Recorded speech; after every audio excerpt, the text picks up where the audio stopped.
एक तरफ पहाड़ों में आज भी बेहतर शिक्षा के लिए लोगों को अपने गांव को छोड़कर शहर का रुख करना पड़ता है। बच्चों को उच्च शिक्षा के लिए दूर दराज के कस्बे में बसना पड़ता है और कई बार तो सपने भी रास्तों की दूरी में कहीं खो से जाते हैं।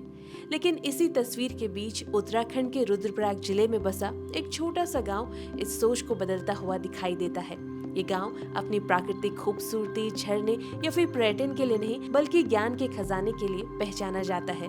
यहाँ मौजूद है एक अनोखी लाइब्रेरी जहाँ 17,000 से ज्यादा किताबें सजी हुई हैं। सोचिए, पहाड़ की शांत सी वादियों के बीच एक ऐसा स्थान जहाँ किताबों की खुशबू हवा में घुली हो, जहाँ युवा, बच्चे, बुजुर्ग सब एक ही छत के नीचे ज्ञान को अर्जित करते हों, जहाँ सपनों को शहर जाने की मजबूरी न हो बल्कि गांव में ही उसे पंख मिल जाएं। ये सिर्फ एक लाइब्रेरी नहीं है बल्कि पहाड़ों में शिक्षा की एक नई उम्मीद है और एक ऐसा उदाहरण है जो बताता है कि बदलाव के लिए बड़े शहर नहीं बल्कि बड़ी सोच होना जरूरी है। तो आज के इस वीडियो में हम जानेंगे कौन सा है वो पहाड़ी गांव जो कहलाता है लाइब्रेरी विलेज। एक असाधारण गांव से लाइब्रेरी विलेज बनने तक का सफर कैसे तय हुआ और इसके साथ ही जानेंगे इसकी शुरुआत कैसे हुई और किन लोगों ने इसे आगे बढ़ाया।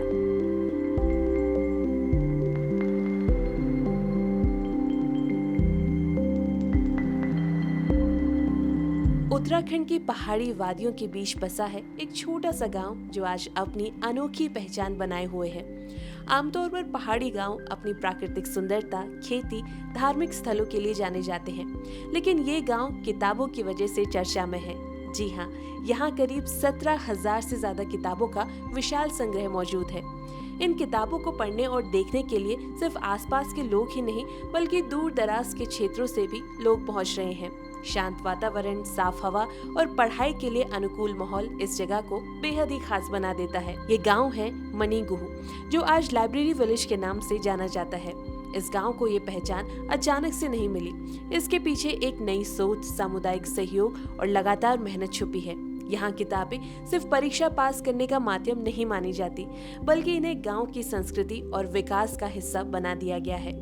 यहाँ की लाइब्रेरी में अलग अलग विषयों की किताबें उपलब्ध हैं। साहित्य, इतिहास, सामान्य ज्ञान, बच्चों की कहानियां, मोटिवेशनल किताबें और यहाँ तक कॉम्पिटिटिव एग्जाम की तैयारी से जुड़ी किताबें भी आपको यहाँ पर आसानी से मिल जाती हैं। स्कूल और कॉलेज के बच्चे अपनी रेगुलर पढ़ाई के लिए यहाँ पर आते हैं। वहीं सरकारी नौकरी या फिर दूसरी प्रतियोगिता परीक्षाओं की तैयारी कर रहे युवकों के लिए ये जगह काफी उपलब्धकारी साबित हो रही है।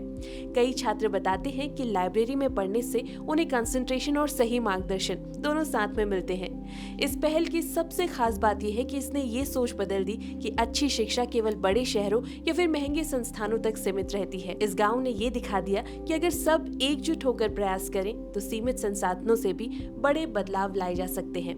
यहाँ की लाइब्रेरी सिर्फ किताबों की अलमारी भर नहीं है बल्कि ये एक ऐसी जगह है जहाँ पर बच्चे, युवा, बुजुर्ग सब सीखने के लिए आते हैं। आज ये गांव ज्ञान और सकारात्मक बदलाव की एक मिसाल बन चुका है।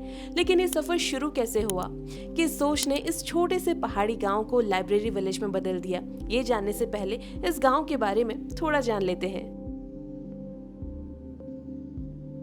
मणिगुह उत्तराखंड के रुद्रप्रयाग जिले में स्थित अगस्त्यमुनि ब्लॉक का एक छोटा सा पहाड़ी गांव है। ये गांव समुद्री तल से लगभग 1664 मीटर की ऊंचाई पर बसा हुआ है। यहाँ करीब 250 परिवार रहते हैं और ज्यादातर लोग खेती पर ही निर्भर हैं। खुबानी, संतरा, अंजीर जैसे फल की पैदावार यहाँ पर काफी अच्छी होती है, जो यहाँ पर स्थानीय आय का एक मुख्य साधन भी है। इसके आसपास धार्मिक स्थल जरूर हैं, लेकिन ये इलाका पर्यटन के लिहाजे से ज्यादा चर्चित नहीं है। गांव के अंदर शिक्षा से जुड़ी सुविधाएं भी काफी सीमित थी। बच्चे अपनी आगे की पढ़ाई के लिए अगस्त्यमुनि या फिर दूसरे कस्बे का रुख करते थे। ऊंचाई में बसे इस गांव में लंबे समय तक कोई स्थानीय लाइब्रेरी या फिर एजुकेशन सेंटर तक नहीं था। पहाड़ी क्षेत्रों में वैसे तो पुस्तकालय, कंप्यूटर और आधुनिक एकेडमिक रिसोर्सेज आसानी से वैसे ही उपलब्ध नहीं होते। इसी वजह से यहाँ शिक्षा और साक्षरता की स्थिति भी बहुत ही प्रभावित रही। सर्दियों में बर्फबारी, कठिन रास्ते और स्थानीय यातायात जैसी परिस्थितियाँ पहाड़ों में पढ़ाई को और ज्यादा चुनौतीपूर्वक बना देती हैं। ऐसे माहौल में शिक्षा से जुड़ी कोई भी पहल करना आसान नहीं होता। लेकिन जब इस गांव में पुस्तकालय स्थापित हुआ तो ये सिर्फ किताबें रखने की जगह नहीं बनी, बल्कि सीखने और जागरूकता का केंद्र भी ये बन गया। इस पहल ने बच्चों और युवकों को गांव में पढ़ने के अवसर तो दिए ही, इसके साथ ही शिक्षा के प्रति एक बहुत ही अच्छा माहौल भी तैयार किया। आज ये गांव पुस्तकालय गांव के नाम से जाना जाता है। लेकिन इस साधारण पहाड़ी गांव से लाइब्रेरी विलेज बनने तक का सफर तय कैसे हुआ, इसकी शुरुआत कैसे हुई और कौन लोग थे इसके पीछे, आइए अब इसकी पूरी कहानी जानते हैं।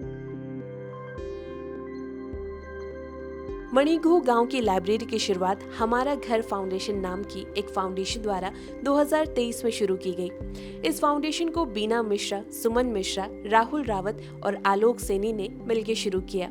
इसका मुख्य उद्देश्य गांव का इकोनॉमिकल और एजुकेशनल विकास करना था। फाउंडेशन ने जुलाई से दिसंबर 2022 के बीच इस गांव में किताबों को इकट्ठा करना शुरू किया और लाइब्रेरी का ढांचा भी तैयार करना शुरू किया।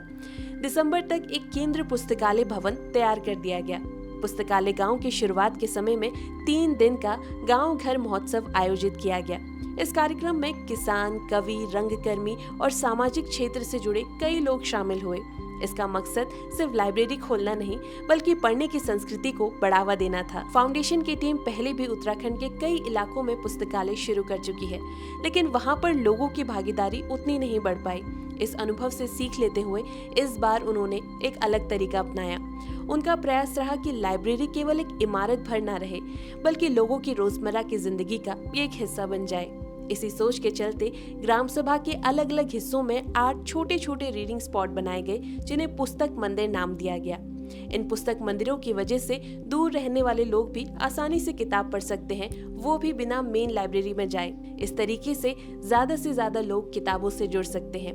इस पुस्तकालय में अलग अलग विषयों की करीब 17,000 से ज्यादा किताबें उपलब्ध हैं। स्कूल और कॉलेज के छात्र यहाँ पर अपनी पढ़ाई के लिए आते हैं। वहीं जो युवक सरकारी नौकरी या फिर दूसरी प्रतियोगिता परीक्षाओं की तैयारी कर रहे हैं, उनके लिए भी यहाँ पर किताबें रखी गई हैं। इसके अलावा जाने माने लेखकों की किताबें भी यहाँ पर आपको पढ़ने के लिए मिल जाती हैं, जिससे पाठकों को अच्छी और गुणवत्ता वाली किताबों का ज्ञान मिलता है।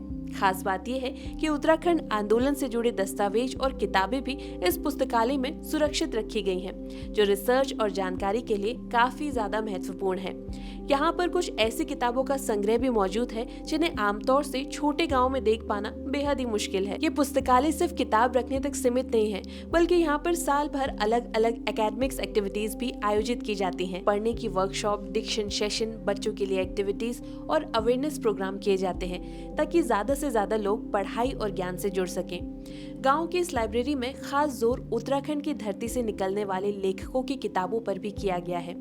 इन लेखकों के निजी संग्रह से चुनी गई किताबें यहाँ पर उपलब्ध हैं, ताकि गांव के लोग, खासकर बच्चे, उत्तराखंड की स्थानीय लेखनी, साहित्य और विचारों से जुड़ सकें। इस तरह स्थानीय लेखकों की किताबों को शामिल करने का मकसद ये है कि गाँव के लोग सिर्फ सामान्य किताबें न पढ़ें, बल्कि अपनी भूमि, संस्कृति और अनुभवों से भी जुड़े रहें, जिससे पढ़ाई ही नहीं बल्कि समझ भी उनकी बढ़ सकती है। शुरुआत में तो गांव के बच्चे सीधे तौर से इस लाइब्रेरी से नहीं जुड़े, उन्हें इस पहल के बारे में ज्यादा जानकारी नहीं थी। लेकिन धीरे धीरे जब बच्चों और अभिभावकों को पता चला कि यहाँ पर पढ़ने के लिए कोई शुल्क नहीं लगता, तो उनकी रुचि बढ़ने लगी और फिर धीरे धीरे गांव के बच्चे स्कूल खत्म होने के बाद लाइब्रेरी में पढ़ने के लिए पहुँचने लगे और नियमित रूप से इसका लाभ भी उठाने लगे। इस परियोजना का असर गाँव के आसपास के इलाकों में भी साफ देखने के लिए मिला। कई छात्र बताते हैं कि स्कूल के बाद लाइब्रेरी उनका पसंदीदा पढ़ने का स्पॉट बन गया है। प्रतियोगी परीक्षाओं की तैयारी के लिए जरूरी किताबें और सामग्री मिलने से युवाओं का आत्मविश्वास भी काफी हद तक बढ़ चुका है। शिक्षा की स्थिति बेहतर होने की वजह से रोजगार पर भी असर पड़ता है। जो लोग पहले शहर में रहते थे, वो अब छुट्टियों में गाँव आकर होमस्टे और गाइडेंस जैसी एक्टिविटी से अतिरिक्त आय कमा रहे हैं। ये गाँव अब ऑफबीट पर्यटन के रूप में भी पहचान पाने लगा है। मंदाकिनी घाटी की पहाड़ियों और शांत वातावरण के साथ यहाँ की पुस्तकालय पहल भी लोगों के आकर्षण का एक केंद्र बन चुकी है।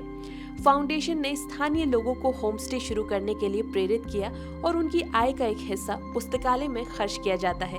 इससे आर्थिक गतिविधि भी बढ़ती है और गांव के लोग खुद को इस पहल का भागीदारी भी मानते हैं। इससे सामाजिक स्तर पर भी बदलाव देखने को मिले। शुरुआत में सामाजिक और जातीय भेदभाव जरूर हुए, लेकिन समय के साथ सहयोग बढ़ा और ये सारी कठिनाइयां दूर हो गई।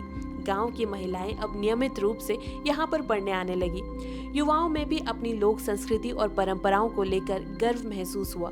बुजुर्गों की कहानियां और लोक साहित्य अब नई पीढ़ी तक आसानी से पहुंच रही हैं। इस पहल को देखकर आसपास के गांव भी प्रभावित हुए हैं।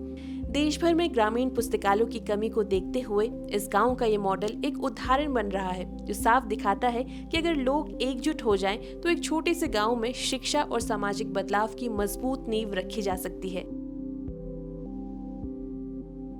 मनी गुह की कहानी सिर्फ एक पुस्तकालय बनने की कहानी नहीं है, बल्कि ये सोच और सामाजिक प्रयास की ताकत का एक उदाहरण है। एक ऐसा गांव जहां कभी स्थायी पुस्तकालय तक नहीं था, आज हजारों किताबों के संग्रह के साथ लाइब्रेरी विलेज के नाम से जाना जाता है। और ये बदलाव अचानक से नहीं हुआ, बल्कि लगातार मेहनत, स्थानीय सहयोग और स्पष्ट उद्देश्य के साथ आगे बढ़ाया गया। इस पहल ने ये साबित कर दिया कि विकास सिर्फ बड़ी योजनाओं, सरकारी बजट पर निर्भर नहीं रहता। अगर गांव के लोग खुद आगे आएं और शिक्षा को प्राथमिकता दें, तो सीमित संसाधनों से भी बड़े बदलाव संभव हैं। क्योंकि अब बच्चों को यहाँ पर दूर कहीं जाना नहीं पड़ता पढ़ाई के लिए। युवाओं को प्रतियोगी परीक्षाओं की तैयारी के लिए सारी जरूरी सामग्री गांव में ही मिल जाती है और इससे महिलाओं की भागीदारी भी काफी हद तक बढ़ चुकी है। इस पूरे गांव का एकेडमिक माहौल भी बेहद बेहतर हो चुका है। इसके साथ ही इस पहल ने सामाजिक स्तर पर सकारात्मक असर डाला है। लोगों के बीच सहयोग बढ़ा, स्थानीय संस्कृति और साहित्य को महत्व मिला और इससे गांव की पहचान और ज्यादा मजबूत हो गई। पुस्तकालय अब सिर्फ किताबों की जगह नहीं है, बल्कि संवाद, सीखने और समुदाय को जोड़ने का एक केंद्र बन चुका है। इस गांव का ये मॉडल दूसरे ग्रामीण क्षेत्रों के लिए भी प्रेरणा बन रहा है। ये दिखाता है कि अगर इरादा मजबूत हो और समाज साथ दे, तो पहाड़ के छोटे से गांव में ज्ञान की एक ऐसी लौ जल सकती है जो आने वाली पीढ़ियों के लिए एक रास्ता रोशन कर दे।